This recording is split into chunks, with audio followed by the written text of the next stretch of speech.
நாங்கள் கஷ்டக்கார குடும்பம். எங்கள் வீட்டுக்காரங்க இல்லை 5 வருஷம் ஆகுது தார வந்து. என் பொண்ணு என்ன சொல்லுதோ அதை தான். ஏன்னா அப்பா இல்லை, அப்பா இல்லாத குறையா நம்ம வளர்க்கணும் நம்ம பொண்ணு அப்படின்னு அது மேலே சின்ன வடுவு கூட இல்லாத நான் வளர்த்தேன் சார்.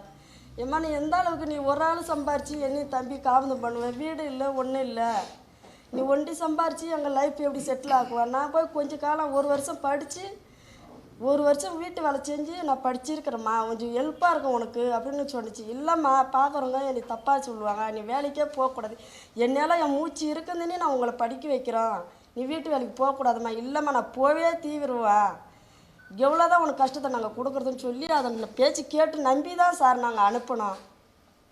ஆனால் அந்த பொம்பளை வந்து 2 வாரத்துக்கு மேலே நல்லா வச்சுக்கிறோம், சூப்பராக வச்சுக்கிறேன், கேட்குறதெல்லாம் நான் வாங்கி கொடுக்குறேன், ஒரு வேலையுமே இல்லைன்னா அது மெல்ட்டி அது வாயாலே ஒரு வேலையும் இல்லை, கூட்டி போயிருக்கிற வேலை ஒண்டி தான். இப்போ உட்காந்தே தான் இருக்கிறோம்மா, உட்காந்து அவங்க சொல்லி கொடுத்தது தான் இவ்வளோ நாளைக்கு என்கிட்ட பேசுனுச்சு.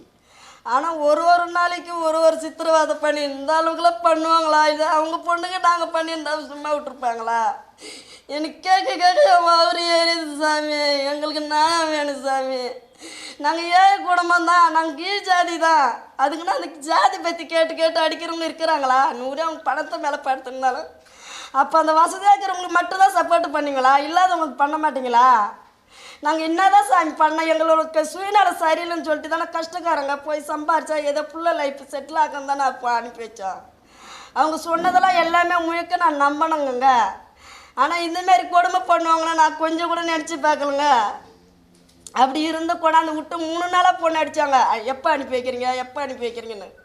அனுப்ப முடியாது, என் புள்ள வாழ்க்கை தான் எனக்கு முக்கியம், என் புள்ள உயிர் தான் எனக்கு முக்கியம், உன் காசு என்னவே நான் கட்டிடுறேன், அந்த பில்லு காட்டுங்க, எந்த அமர்த்த காலேஜ்ன்றீங்களா அந்த பில்லு காட்டு, நான் எங்கேனாச்சும் பிச்சை எடுத்து கூட நான் அந்த 2 லட்சம் நான் கட்டிடுறேன், அந்த பில்லு காட்டுங்கன்னா காட்டவே இல்லை, ஒன்றுமே காட்டவே இல்லை. நாங்கள் 1 ரூபா கை நீட்டி வாங்கலை சார், நான் 1 ரூபா கை நீட்டி வாங்கலாண்ணா. அவங்க எதனால் இந்தமாரி சித்திரவதை பண்ணாங்க, சரியில்லைன்னா அனுப்பிட வேண்டியதானா? நான் போய் கூப்பிட்டேன், வாமா வீட்டுக்குன்னு. அந்த பொண்ணை மிரட்டி அடித்து போகக்கூடாது, உங்கள் அம்மா கூப்பிட்டா கூட நீ போகக்கூடாதுன்னு, வாமா வீட்டுக்கு போகலாம், நீ சம்பாதிக்கவே வேணாம், நம்ம கூப்பிட்டோம் சார். அவங்க எவ்வளோ அடித்து எவ்வளோ மிரட்டி அவங்க வைக்கு வச்சுக்கிட்டாங்க. நம்ம கூப்பிடக்குள்ள இல்லைம்மா நான் ஹாப்பியாக்கிறோம், நான் நல்லா இருக்கிறேன், சந்தோஷம். இந்த 7 மாதத்துக்கு அவங்க சொன்னபடியாக தான் என் பொண்ணு பேசணுச்சு என்கிட்ட, ஹாப்பியாகிறம்மா, சந்தோஷமாக இருக்கிறம்மா, நான் நல்லா இருக்கிறேம்மா, இப்படியாக தான் பேசி அவங்க சொல்லி கொடுத்து தான் என் பொண்ணு பேசணுச்சு. ஆனால் இதுமாரிலாம் ஒரு பொம்பளை இருப்பாங்களா? எனக்கு தெரியல சார். நியாயம் வேணும் சார், எங்களுக்கு நியாயம் வேணும், எங்களுக்கு பாதுகாப்பு வேணும். இந்தமாரிலாம் சித்திரவதை பண்ணாங்கன்றா. நீங்கள் சோத்துக்கே வயியில்லாத நாய், நீங்கள் அடித்தா ஏன்னு கேட்க நாதி இல்லை, இன்றைக்கே சாவு அடித்தா கூட தூக்கி போட்டு போய்கிட்டே இருப்பேன், நீ எவனமே ஒன்று கேட்க முடியாது, நீ எவ்வளோ சித்திரவதை பண்ணணுமோ அவ்வளோ பண்ணிக்கிறாங்க சார். இது எந்த உலகத்தில் சார் 100 பணத்து மேலே அவங்க படுத்திருந்தா கூட இந்தமாரி கொடுமை கூட பண்ணுவாங்களா? அதே நிலமை அவங்க பொண்ணுக்கு நாங்கள் பண்ணியிருந்தா இந்த பெரிய அதிகாரிங்களா எங்களை சும்மா விடுவாங்களா? இது நியாயமா இல்லை நீதியா? எவ்வளோதான் அவங்க பணம் கொடுத்து இந்த கேஸ் முடியும்னு சொன்னால் கூட பணம் வந்துடும் சார். இந்த அடிப்பட்ட காயம் எவ்வளோ ரத்தம், என் பொண்ணு ஒரு வடுவு கூட இல்லாத வச்சுருந்தேன் சார். நான் எந்த நிலைமையில் அனுப்பணும், இப்போ எந்த நிலைமைக்கு என் பொண்ணு வந்திருக்குது அதை பாருங்கள் சார். அவங்களுக்கு எங்களுக்குன்னு முன்ன சண்டையா சாடியா எதுவுமே கிடையாது சார்.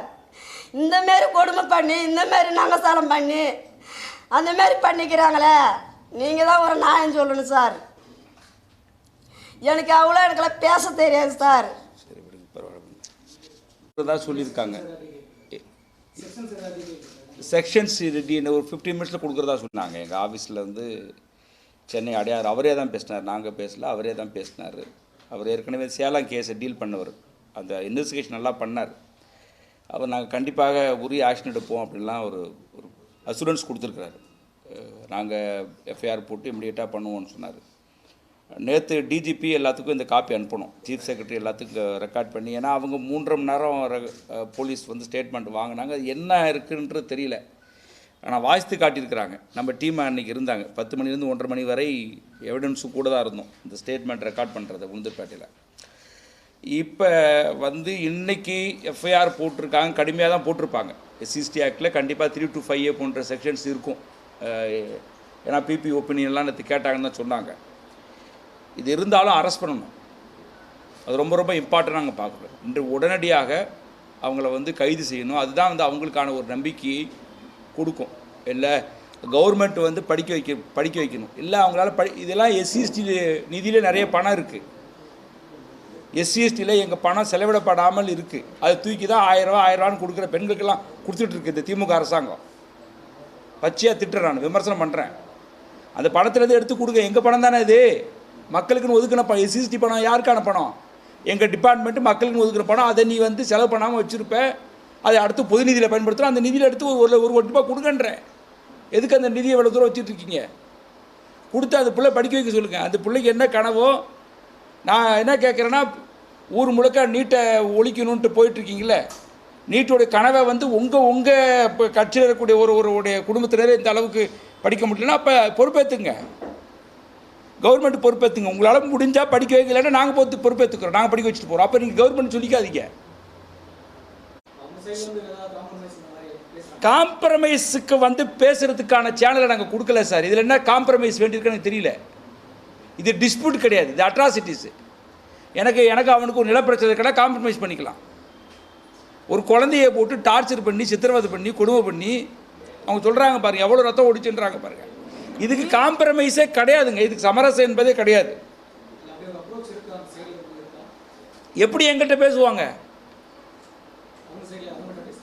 வாய்ப்பு இல்லைல்ல. இல்லை, அன்றைக்கி மிரட்டுறதுக்கு ஆள் வந்தாங்க. நாங்கள் அன்றைக்கே போய் தான் அவங்களை கூட்டு வந்துட்டோங்க. நேற்று அவங்கள வந்துட்டு விடியகாலையே அவங்கள வேறு இடத்துக்கு ஷிஃப்ட் பண்ணி, ஏன்னா பாதிக்கப்பட்ட மக்கள் அங்கே இருந்திருந்தாங்கன்னா கண்டிப்பாக இருக்குது. ஏன்னா லோக்கலில் இவங்களுக்கு ஆதரவாக இருந்தான்னு சொல்லி ஒரு பஞ்சாயத்து பிரசிடண்ட்டை போய் மிரட்டுறாங்க. அந்த சிட்டிங் எம்எல்ஏ, உளுந்தூர்பேட்டை எம்எல்ஏவுடைய பிஏ மிரட்டுறானா, என்னது வழக்கை வாபஸ் வாங்க சொல்லுங்கள், இல்லாட்ட நடக்கிறதே வேறு அப்படின்னு. இந்த அடிப்பொடிகளுக்கெல்லாம் நம்ம பயப்பட போகிறோம். இவனுங்க எவன் மிரட்டினாலும் தப்பு தானே அது. ஒரு அட்ராசிட்டிஸ் விக்டிம் கேஸ் நடக்கிற கேஸை டீல் பண்ண வேணும்னு அவங்கள போய் வேலை செய்கிற பசங்களை போயிட்டு பஞ்சாயத்து பிரசிடென்ட் அவர் தான் காப்பாற்றிருக்கார், பத்திரமா அனுப்பி வச்சுருக்கிறாரு.